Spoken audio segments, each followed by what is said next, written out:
राम की मानो, राम का चरित्र कैसा रहा, राम की वाणियां क्या रही, राम का उद्देश्य क्या रहा।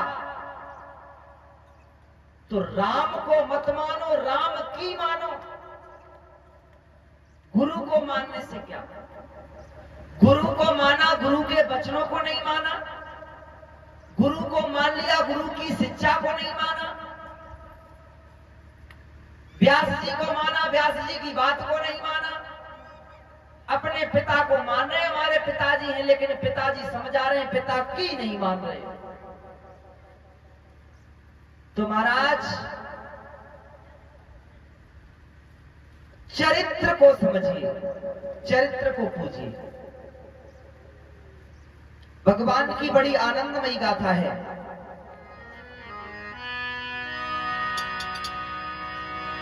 सीताराम, ध्यान दें, जो भी कुछ आपके समक्ष में है, हमारी टूटी फूटी वाणी में समझने का प्रयास कीजिए। कोई बड़ा विद्वान तो नहीं हूं, लेकिन कोशिश है आप लोगों को समझाने की कि सीताराम और चरित्र अति पावन।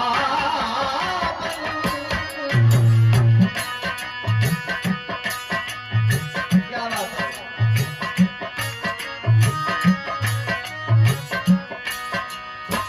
आज बड़ा आनंद आ रहा है। आज तो यूं मालूम पड़ रहा है कि आज श्रोता आसन पर स्वयं परिषद महाराज बैठे हुए, सभी लोग बड़े भाव के साथ। ऐसा मालूम पड़ रहा है महाराज की नीम सारण्य में कथा में 88,000 ऋषि बैठे हुए हो। बोल वृंदावन से हरि लाल की। बड़े भाव से कथा को सुनने वाले, और ऐसे श्रोता मिले तो कथा कहने में क्या आनंद। जोरदार ताली बजा दे राठिया गांव वाले के वाले, बड़ा भाव है। देखिए, सीताराम चरित्र अति पावन,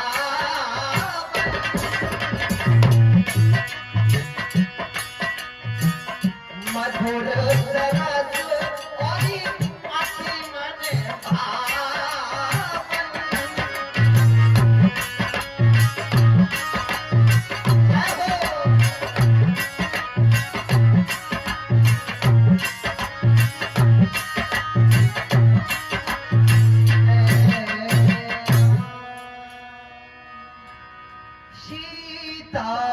सीताराम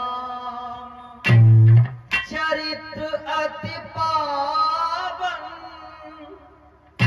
मधुर सरस और अति मन भावन। देखिए कैसा चरित्र है। भगवान का अवतार क्यों होता है? जब जब होई धर्म की हानि, बाड़े असुर और अभिमानी, ओ तब तब प्रभु, हाय तब तब प्रभु धरे विविध शरीरा, और हरे कोटे सजन की पीरा। जब जब इस भूलोक पर अत्याचार बढ़ जाता है, दुष्टों का अत्याचार बढ़ जाता है, अभिमानी बढ़ जाते हैं, तो भगवान उनका नाश करने के लिए स्वयं अवतार लेते हैं, स्वयं जन्म लेके आते हैं। बोलिए गोविंद भगवान की जय, बोलिए रामचंद्र भगवान की जय। देखिए, हम आपको समझा रहे हैं भगवान की गाथा में। अब ध्यान देना, आज नेत्र आपके हमसे मिले होने चाहिए महाराज, सभी लोग पीछे। आज कथा बड़ी आनंदमयी। खटवाम के पुत्र हुए हैं दीर्घबाहु, और दीर्घवायु के पुत्र हुए रघु, और रघु के पुत्र हुए अज, और अज के हुए हैं महाराज दशरथ। श्री सुखदेव जी समझा रहे हैं, हे राजन परीक्षित, महाराज दशरथ अयोध्या का शासन कर रहे हैं। ध्यान दें महाराज,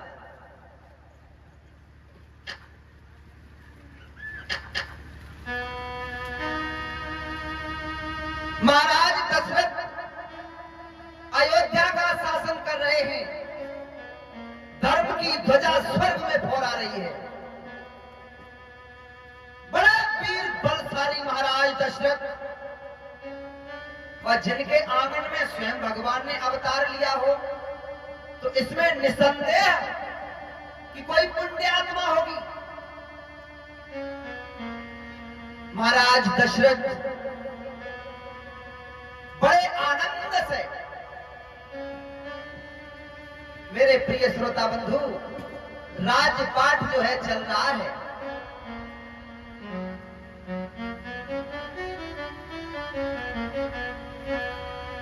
श्रोताओं,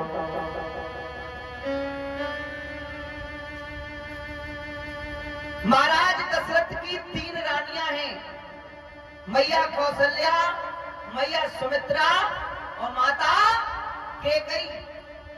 3 रानियां हैं।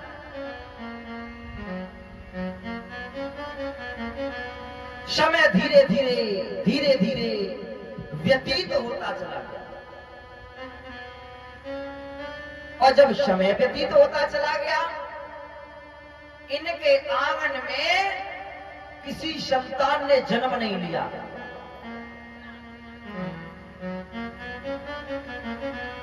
अब जब संतान ने जन्म नहीं लिया, तो स्वामी तुलसीदास जी रामचरितमानस में कह रहे हैं,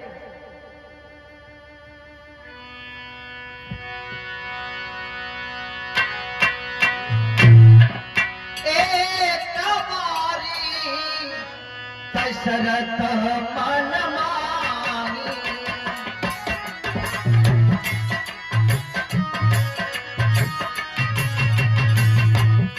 क्या हुआ? एक बार दशरथ मन मानी, भैया गिलानी मेरे तो सनाई।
एक बार भूपति मन माही, वही अगलानी मेरे सुता नाही।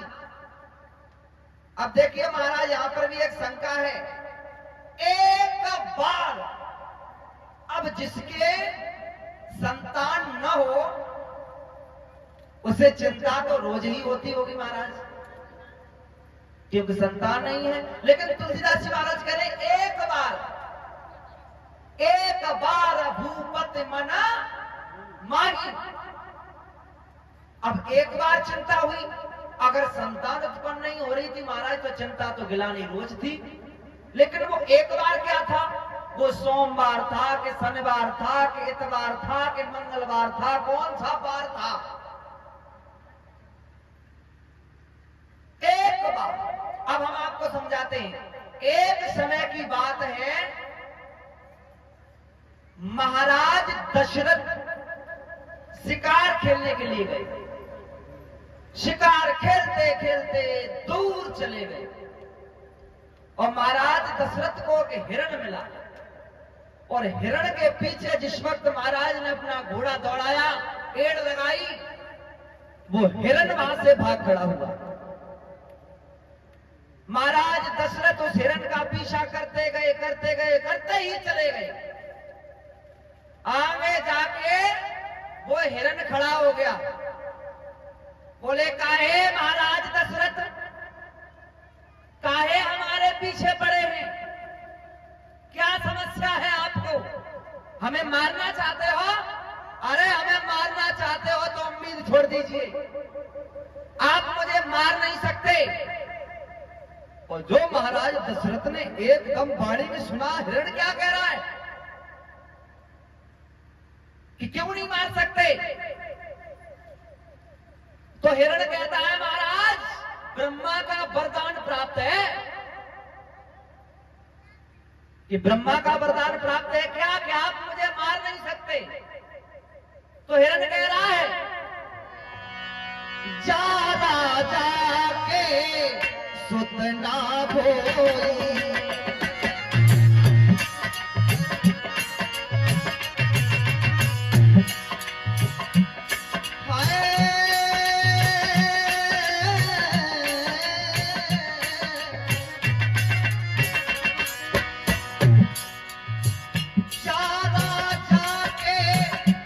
हिरण कह रहा है, सुत ना भोई,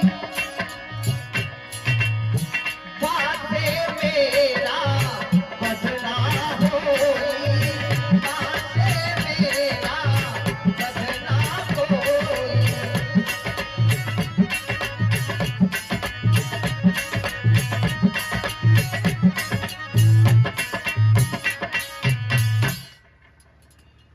ज्यादा जाके सुत ना होई, वासे मेरा बदना होई।